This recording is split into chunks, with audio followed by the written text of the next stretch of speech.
May 12, 1945. Burma. The monsoon season soaked the dense jungle in mist and mud.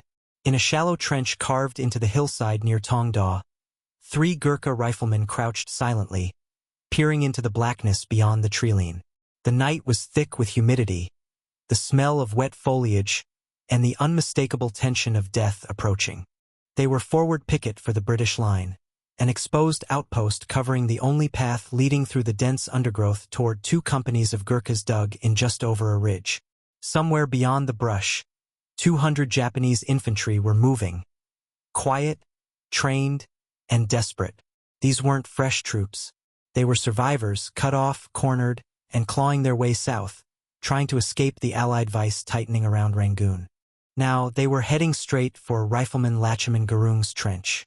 Gurung, age 27, barely 5 feet tall, clutched his .303 Lee-Enfield rifle across his chest.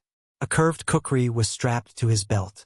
Sweat rolled down his temple despite the coolness of night. His eyes scanned the darkness beyond the tangled foliage. Every leaf rustle could be a footfall. Every whisper of wind could be a whisper in Japanese. And then movement. At precisely 1:20 a.m., the first grenade arced through the darkness. Gurung saw its outline just long enough to react. He lunged forward, scooped it from the dirt, and hurled it back. The explosion lit the jungle like a strobe, flashing the silhouettes of charging soldiers in brown and khaki field caps, bayonets fixed, yelling as they came. Another grenade dropped into the trench. Gurung didn't hesitate. He grabbed it, threw again. Another flash, another crack of thunder. Then a third. This one landed between his boots. He reached down. Too late. The explosion tore through his right hand and arm, shredding flesh and shattering bone. Shrapnel ripped into his face. Blood filled his eye socket. Half-blinded, dazed, and reeling, he fell back into the trench. The night was no longer black. It was red. The blast had wounded the 2 Gurkhas beside him. One slumped, groaning. The other clutched his thigh, bleeding heavily. But the Japanese didn't stop. They poured toward the trench. Screams, shots, steel flashing in the dark. It should have been the end. But Gurung didn't die. Cradling his rifle in his left hand, his only good hand now, he propped himself against the muddy wall of the trench and began firing. One shot. Bolt action, reload. Another shot. Every round aimed with precision. Every movement deliberate. He shouted at the enemy between shots, daring them to come closer, swearing in Gurkhali, blood dripping from his destroyed hand. "Come fight a Gurkha," he roared. The Japanese came in waves. Gurung's rifle cracked again and again, the bolt slick with mud and blood. Each time he pulled the trigger, another body fell. Some crawled toward the trench. Others tried to flank. He adjusted, pivoting his body, tracking movement with his one good eye. A shadow ducked behind a tree. Gurung fired and didn't wait to see if it dropped. For hours, the battle turned into something primal. Gurung was no longer fighting for victory. He was a wall, a last line, a man with nothing left to lose. Pain burned through him. He couldn't feel most of his right side. Still, he fought. Behind him, beyond the hill, 2 companies of Gurkhas held their positions. Listening, waiting. They heard the grenades, the gunfire, the shouting. But no Japanese broke through. The trench held. It wasn't supposed to. 1 wounded man against 200 attackers. Military logic said it was impossible. By dawn, the assault ended. Mist hung low over the jungle, curling through the trees like smoke. The gunfire had stopped. Silence returned to the Burmese hills. When relief patrols arrived at the trench, they found a single man still sitting in it, rifle across his lap, coated in blood and mud. One eye was gone. His right hand was a ruin. The other 2 Gurkhas were alive, barely. And in front of the trench, scattered across the jungle floor, lay the bodies of 31 Japanese soldiers. 31. 1 man, 1 hand, 1 eye. For hours, Lachhiman Gurung didn't speak when they carried him back. He just clutched his rifle in his left hand, refusing to let go. May 9, 1945. The monsoon season had turned Burma's jungle trails into rivers of mud, the air into a wall of steam and rot. Leeches clung to boots, rifles rusted overnight, and men crouched in trenches that filled with rain as fast as they could bail them out. It was here, outside the village of Tongda, that the 4th Battalion of the 8th Gurkha Rifles was ordered to intercept retreating Japanese forces. The war in Burma was nearing its violent end, but the enemy was still deadly, cornered, desperate, and committed to dying hard. C Company held a reverse-slope position on a muddy hillside overlooking a narrow jungle track. Trenches were dug into the slope with interlocking fields of fire, but visibility was pitiful, 30 yards at best through the jungle gloom. That meant one thing: the Japanese could get close before anyone saw them. And no one moved more silently through jungle than the Japanese infantry. Gurkhas had fought them before. They knew what to expect. Night attacks, infiltration, hand grenades rolling into trenches, bayonets in the dark. No warning, no mercy. The most forward trench, a small foxhole dug 100 yards ahead of the main line, was the tripwire. A 3-man listening post, positioned to give the main line a few seconds of warning before the Japanese arrived in force. Everyone knew what it meant. If the enemy came, they would hit that trench first. It would be overrun, and it would be a death sentence. That trench belonged to Rifleman Lachhiman Gurung. With him were 2 fellow Gurkhas, their names barely recorded in history. Together, they prepared for the worst. They deepened the trench, cleared brush for firing lanes, stacked extra sandbags. Ammunition was laid out for quick reloads, and Gurung placed his kukri knife on the parapet, close within reach. If the Japanese made it into the trench, they wouldn't get it without a fight. Then came the night of May 12th. The jungle was so dark it was like being buried. Just before 1:20 a.m., everything exploded into chaos. A thump, a dull clink of metal against mud. Gurung's head snapped up. He knew that sound. A grenade. He saw the shadow arc, the metal shape tumbling into the trench. Without hesitation, he snatched it up, hurled it back over the trench wall. The explosion illuminated the jungle for a split second, just long enough to see movement. Figures, dozens of them, charging through the trees. Another grenade landed inside the trench. He threw it. Another blinding flash. More shadows. More yelling. Japanese voices screaming over each other. Then a third grenade dropped, this one landing at his feet. He reached for it. Too late. The blast tore through his right hand. Fingers disintegrated. Bone shattered. Metal fragments punched into his face and chest. His right eye went dark. Pain lit up every nerve in his body. Blood soaked his sleeve, pooled in his boot. The explosion threw him backward, half stunned, half dead. The 2 Gurkhas beside him were also wounded, hit by shrapnel and concussed by the blast. They slumped down, groaning, unable to fight, and 200 Japanese soldiers were charging. Anyone else would have crawled back, screamed for a medic, tried to survive. But Gurung didn't move. He didn't fall back. He didn't surrender. He didn't even pause. He reached for his Lee-Enfield rifle with his left hand. It was a right-handed bolt-action rifle, almost 10 pounds of wood and steel, designed to be operated with the right hand. His right hand was gone. He adjusted, bracing the rifle against his hip, working the bolt with his left hand. He aimed with his one remaining eye and began firing. Slowly, deliberately, 1 round at a time. He racked the bolt with awkward, jerky movements, lined up another shot, fired again. The Japanese expected to find a crater full of corpses. Instead, they found a Gurkha still alive, still shooting, still screaming in defiance. They hesitated. That hesitation cost them dearly. One by one, the lead soldiers fell. Gurung's shots were precise. He wasn't spraying. He wasn't panicking. He was killing. The bodies began to pile up in front of the trench. The Japanese regrouped. More grenades flew through the jungle. But Gurung couldn't throw them back anymore. His right arm was a ruined mass of blood and skin. So he ducked low, let them fall, prayed they wouldn't kill him. Shrapnel peppered the trench walls. Some hit him. He kept firing. From his position just behind Gurung, Na-activating Bura watched the impossible unfold. The section commander had seen battle. He had seen bravery. But this was something else entirely.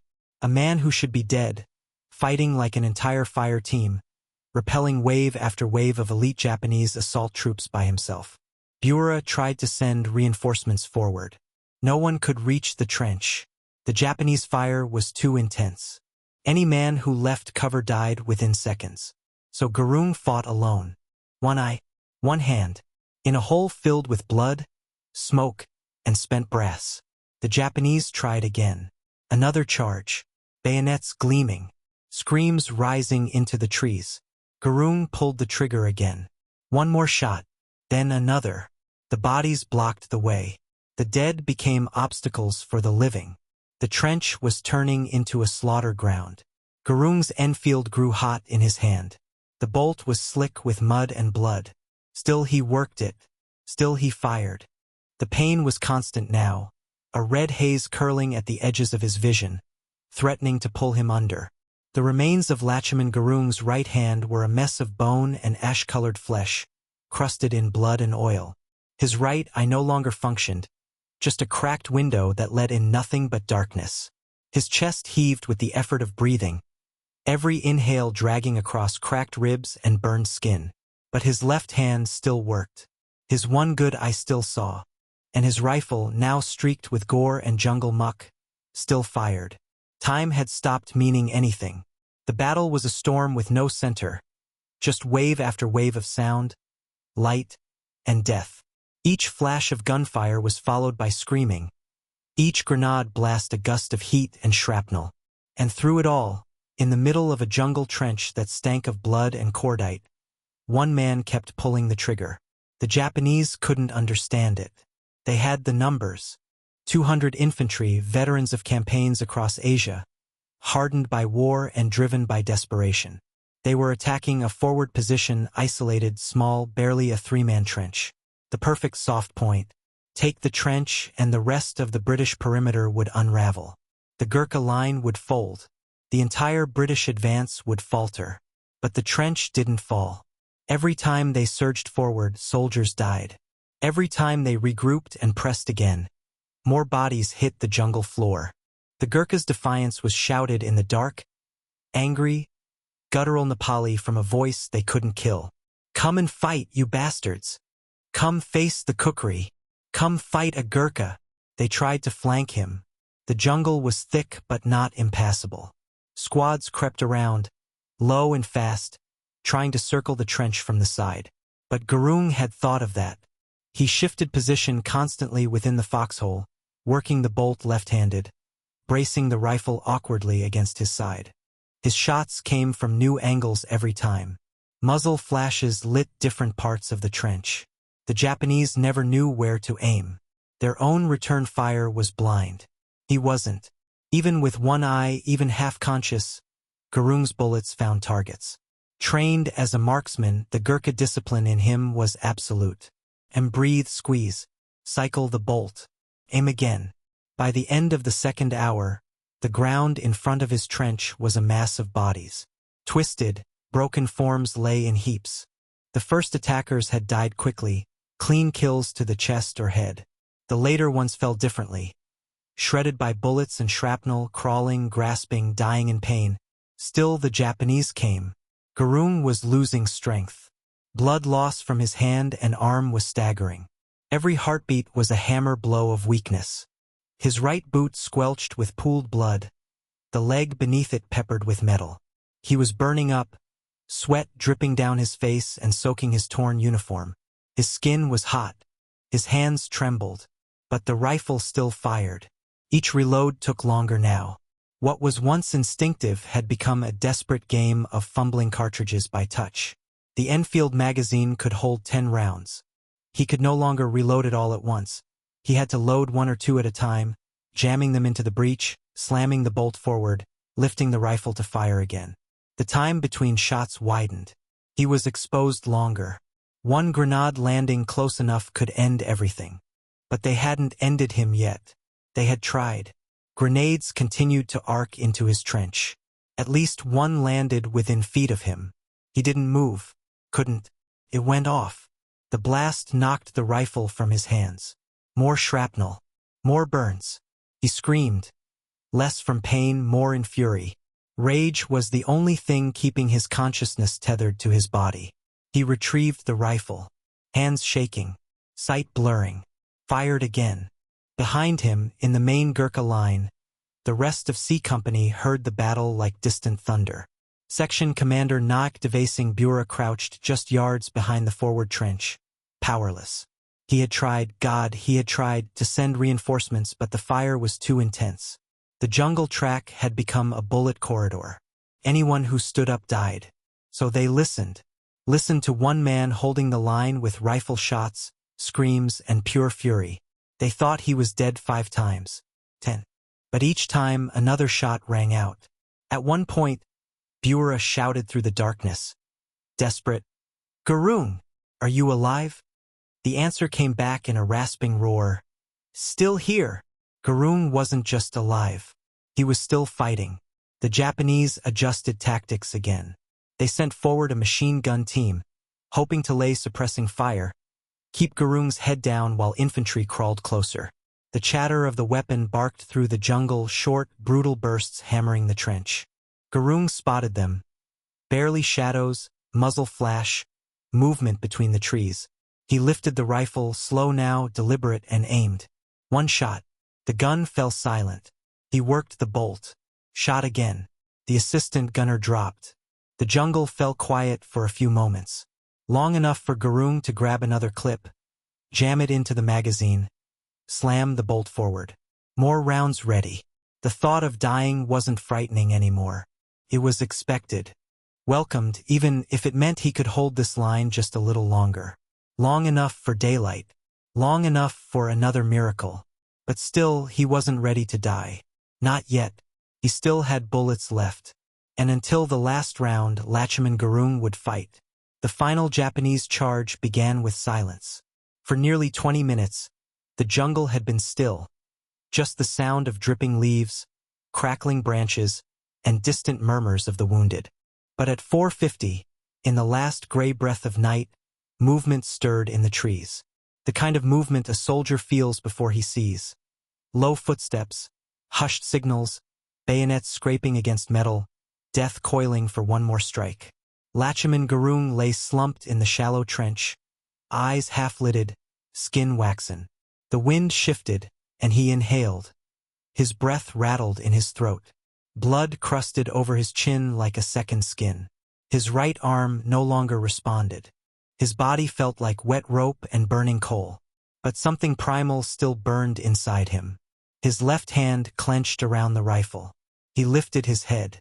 He listened. They were coming again. This wasn't like the earlier assaults, wild and frenzied. This was focused, final, coordinated. The last throw of the dice before daylight turned the battlefield against them. The Japanese moved with purpose.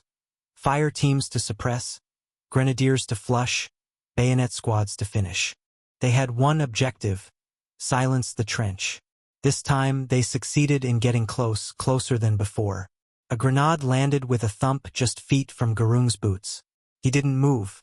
The blast threw up earth and shrapnel, peppered his body again. One fragment sliced across his cheek, gouging open skin already raw from heat and grit. He groaned, blinked through the blood clouding his good eye, and lifted the rifle. The lead soldier appeared over the lip of the trench, silhouetted against the graying sky. Gurung shot him in the face. Another climbed behind the first.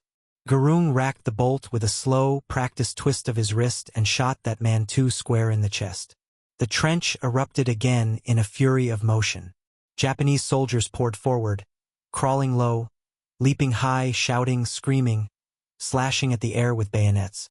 Rifle fire raked across the trench. Bullets slammed into the sandbags, into the dirt, into Gurung's leg. He didn't feel it. He had passed beyond pain. Another soldier lunged for the trench lip. Gurung saw the bayonet. It descended like a falling star, silent, deadly. He rolled to the side. The bayonet pierced his jacket, caught on the wooden floor of the trench. Gurung rose to his knees, jammed the Lee-Enfield muzzle against the attacker's side, and fired. The man spasmed and collapsed, dragging the rifle down with him. For a moment, Gurung couldn't lift it. His left arm trembled. His chest seized. Blackness crept into the corners of his vision. But he screamed, a raw animal sound, and pulled the rifle free. Another target. Another shot. Another man fell. The last of the attackers hesitated. They hadn't expected resistance this fierce, this unrelenting. From a man half dead and buried in blood. They broke. The final wave, the culmination of hours of effort, cracked and retreated like the rest. Japanese officers screamed orders, but no one advanced. The jungle swallowed them again. The trench remained unconquered. Gurung collapsed against the trench wall. Smoke drifted over the battlefield.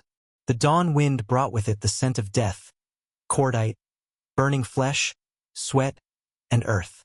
All around him, the jungle glistened. The trees were streaked with bullet scars. The leaves quivered with the echoes of war. Behind the trench, the Gurkha lines stirred. Reinforcements were arriving. Light was rising over the treetops. Allied control of the skies meant the Japanese couldn't stay. They had failed. And Lachhiman Gurung had survived. He didn't know how long he lay there. Time fractured again. Shapes moved in the trees. Voices called his name. At first, he thought it was a dream. Then a figure slid into the trench beside him. It was Burma. The section commander dropped to his knees, eyes wide at the sight.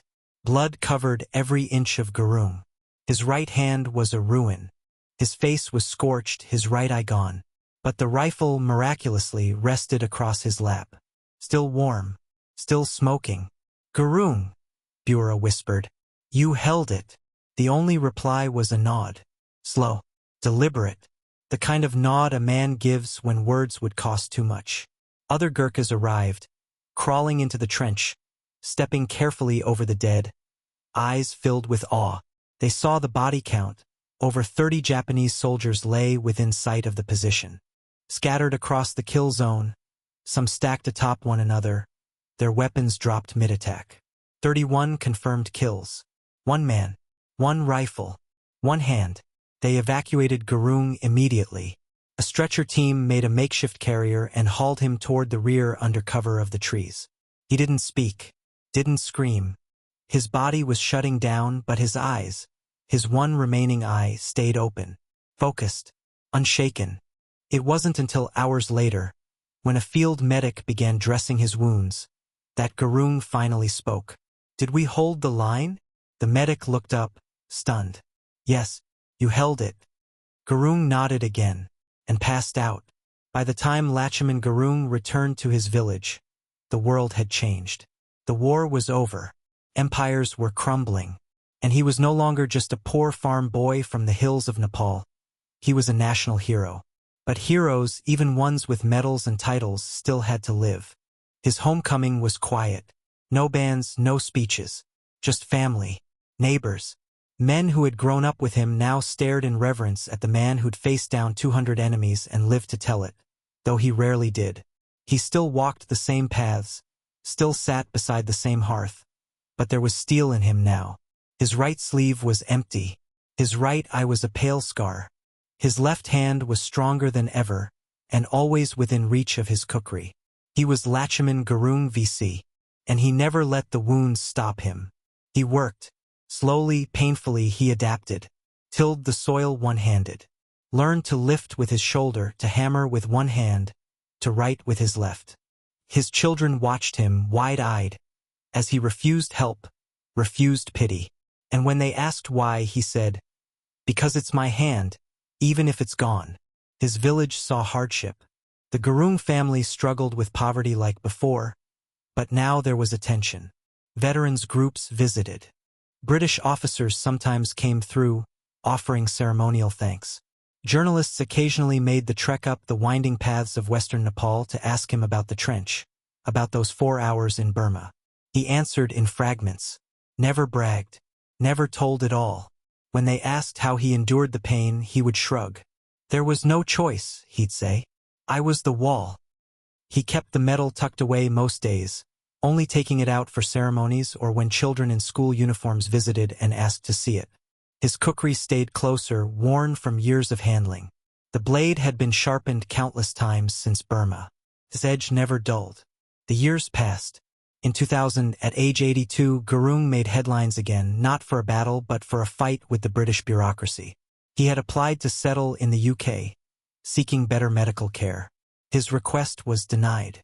The Home Office claimed he didn't have a strong enough connection to the country he had fought and nearly died for. Public outrage followed. Parliament members protested. Veterans' organizations exploded in fury. Newspapers ran headlines that read, "Britain turns away hero of Burma." The government backpedaled. Gurung was granted residency and moved to the UK, settling in Hounslow, West London. There, he lived in a modest flat, attended Gurkha Association meetings, met schoolchildren who listened wide-eyed as he told them of the jungle trench, the rifle, the grenade.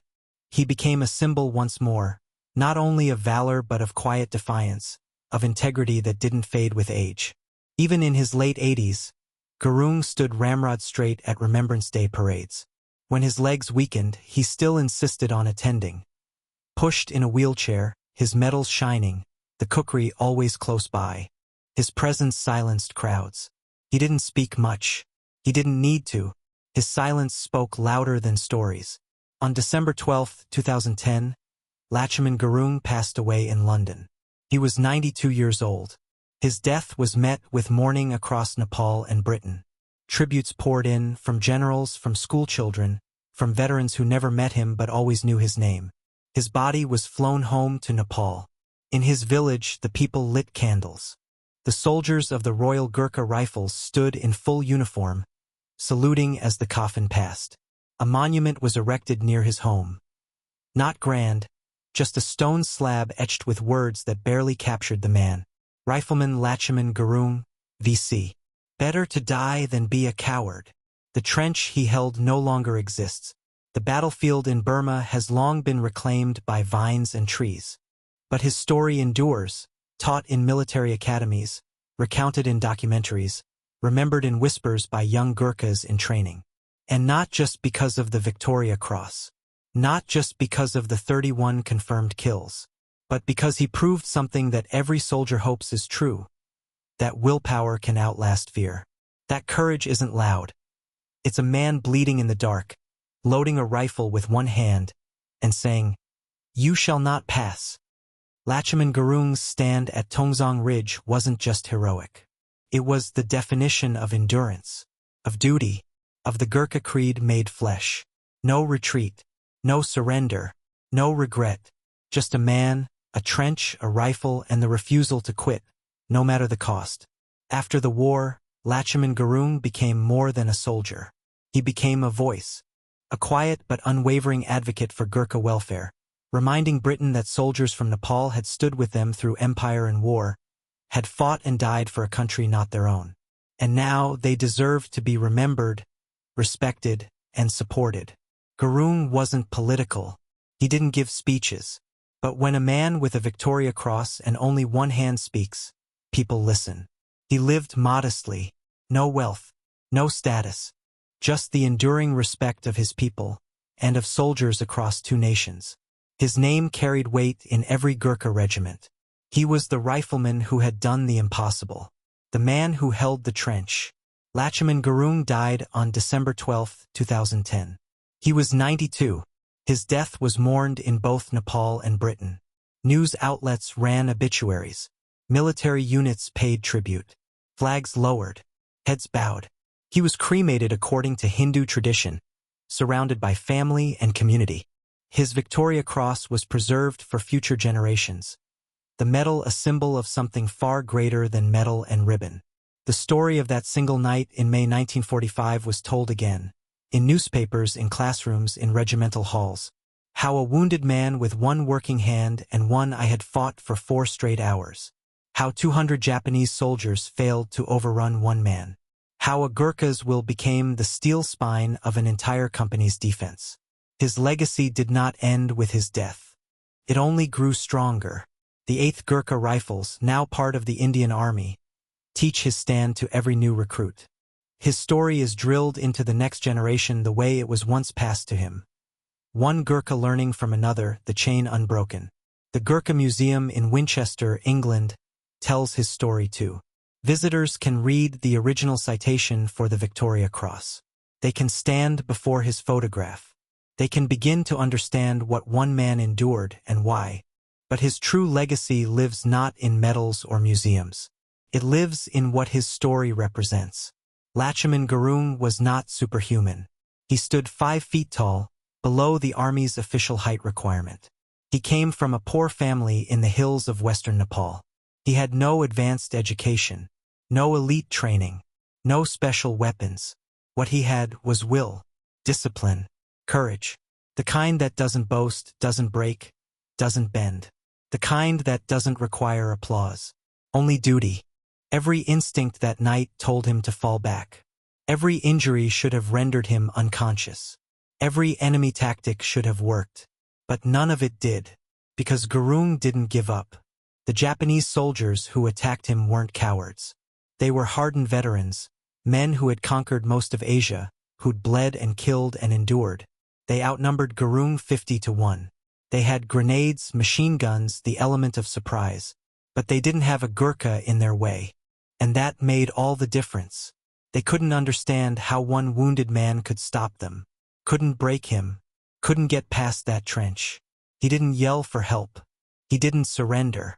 He just fought one round at a time, one target at a time, one grenade, one enemy, one breath at a time. That was the secret. No secret at all. Modern soldiers still study his stand. In academies, in training scenarios, they try to analyze what he did, break it into tactics, strategy, psychology. But the truth resists categorization. It wasn't about technique. It was about something simpler and harder. When the moment came, Gurung did what Gurkhas have always done. He fought, not for glory, not for medals, but because there was no one else in that trench. And someone had to hold the line. He didn't calculate odds, didn't worry about history. He just refused to let the enemy pass. That was his job. And he did it. His injuries alone should have ended the fight.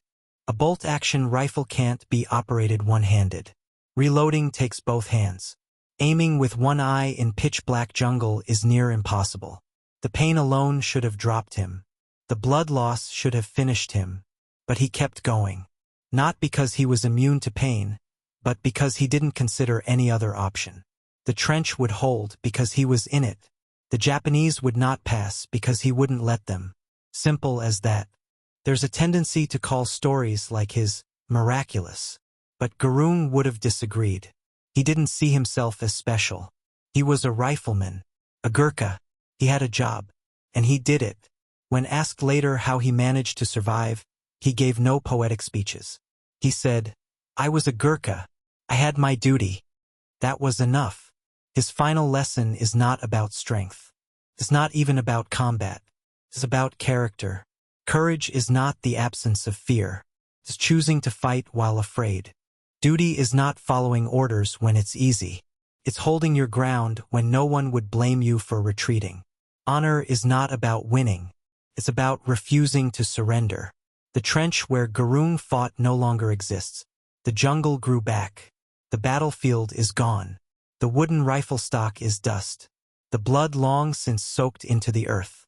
But the story remains, stronger than steel, carved into the soul of a regiment, echoed in the hearts of those who still wear the Gurkha badge. 31 enemy dead. For hours of combat. One eye, one hand, one man who would not die. When people ask, how did he do it? The answer is as simple as it is eternal. He was a Gurkha. Better to die than to be a coward. On May 13, 1945, Lachhiman Gurung proved that motto was not a slogan, it was a truth, a code.